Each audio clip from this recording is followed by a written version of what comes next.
We wheel them and we turn them and we rock them and we sound them and we temper them and laughs the rhythm sweet. Hi guys, welcome back to the Riddim Suite. I am your host Felicia Renee, and today we'll be eating up a storm in Chef Mom Grill and Bakery.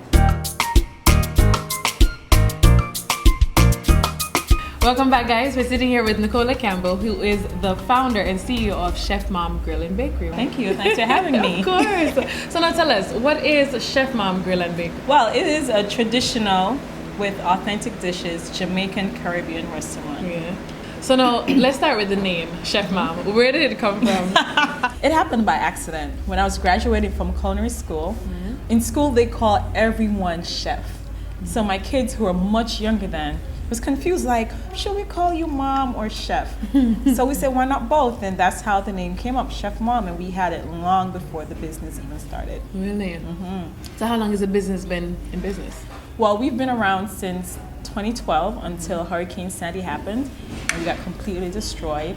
And then it wasn't a bad thing because then we ventured out into catering and events where we took our services to the homes, and we got to this location a little bit over a year ago. So now, what made you want to incorporate the gospel? Because that's a really big part of the Chef Mom enterprise. Yes, it is. So why gospel? I am new in my faith, and since I've been new, it's been hard to really have fun. Yeah. And Wednesdays we cook at church, and while we're there, I'll play some reggae, some Bob Marley, and everybody have a great time. In church. So it's like, this is in the kitchen, and I think it's something that will work. It's working, and I'm happy I came up with it. Yeah. What sets Chef Mom Grill and Bakery apart from all the other restaurants? Chef Mom is me. I am Chef Mom. So it's not just about food. It's not just about feeding your bellies. It's about feeding your soul too. So while serving food, I do have conversations with my customers, and I get to know them and they get to know me. And being a woman of a certain age, I've experienced a lot of stuff, and a lot of my customers are younger people. And I'm not afraid to share that with them, whether good, whether bad, or the indifference. And I think for that, it keeps them coming back for more, not just for food, but also for conversation. And I've spoken to a lot of your customers, and they say, yes, I mean, we can get food anywhere, but you can't find Nikki anywhere. Is that something that you always hear? Yes. Yeah. Yeah, it's just since lately that I've actually adapted and really accepted. It's more than just a building or food. It's the complete service. It's just a family affair, basically. Is it like family from the ground up? Do your kids work here? Yes. Oh my God. Family from the ground up. My kids work here. My mom, she works from home. Got my cousin in the kitchen, my stepsister in the front. It's a family, 100% family here. This is my job. This is me, and I love my job. So whatever I do, I put myself into it. And for me to be me, there have to be music. There have to be fun. So with the mom part of the name, there is love in everybody. So you catch me in the kitchen, cooking, dancing, singing. Okay, you cook? You cook the food? Sometimes I do. Yes, but I do have a team that helps, and I have a chef, and he's wonderful. I like to use whatever I have on hand. So today you may come and you're having a pineapple sweet and sour chicken. Tomorrow we may have strawberries. So it will be made with strawberries. So I think that is unique and it's different, and the fact that you won't get the same thing 2 days straight here, my customers really appreciate that. So there's no set menu? There is no set menu. The authentic part of it is set. Your stewed chicken, your curry goat, your cow foot soup, your goat head soup, that is set. But then there's the other menu I like to call our gourmet takeout. That is whatever we create, however we feel, whatever we have. And that's what we use. And that part of the menu is also seasonal. We like to use the freshest herbs and spices and fruits of that time of the season. Any event that I have, I try to bring my roots in. So like musical chairs that we play with the kids and stuff like that they don't do anymore because now everybody's in front of the TV or in front of the game. Right. But we get them out there, we get them breathing, we get them exercising, we get them to have fun. And when they leave here, kids are dead tired. I'm telling you, that's how I got my kids to sleep. And their parents are grateful. And they are grateful. I'm telling you, tomorrow morning, I'm getting phone calls like, Mom, thank you. Yes. So that's how I try to incorporate it. So we're going to be making steamed snapper. So we're going to have it with crackers, with okra, with broccoli, We got some pumpkin, we have onions, we got carrots. Whatever we have readily available in the kitchen, that's what we're gonna use. So if you come tomorrow and on a broccoli, you get something else. So we already started with our sauce. Well, we'll call it gravy. Our meats are already cleaned, prepped, seasoned, and stored. So you know, your regular snapper, sink it, forget about it.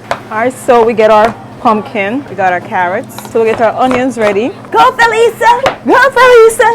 Go Felisa! Go Felisa! So we're gonna check on our fish just to make sure. All right.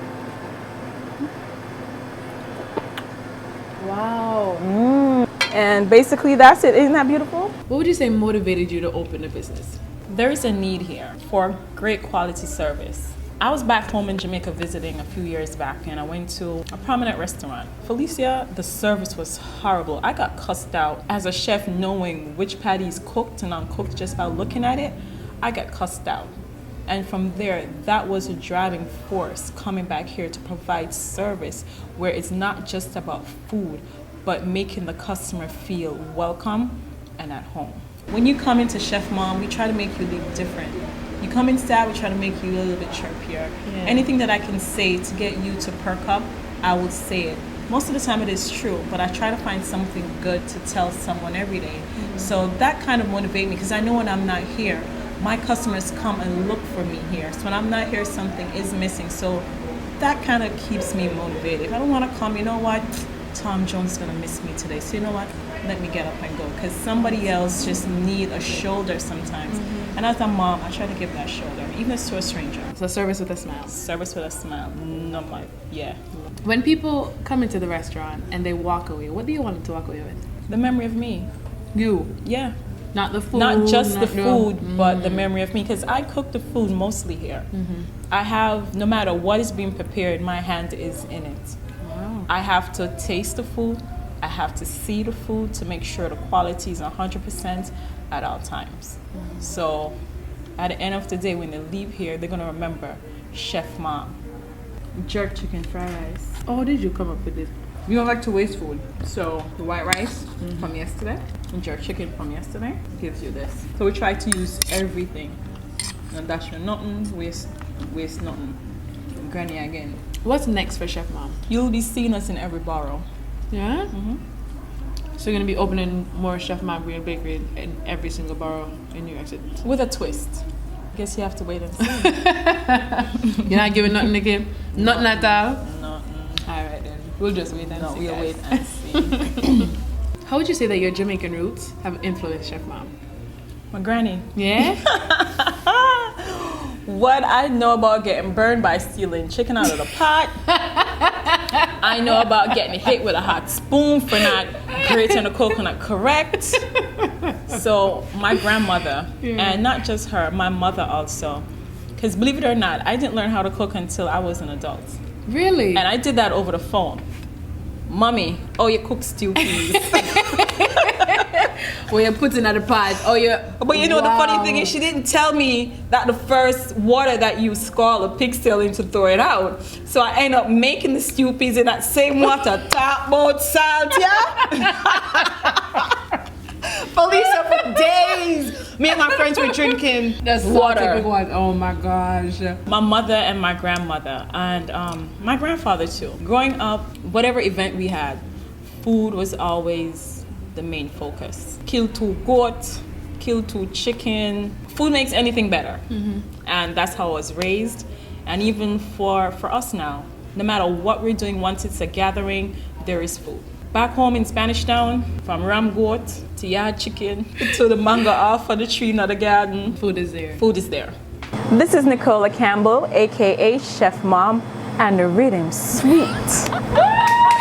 We'll be right back.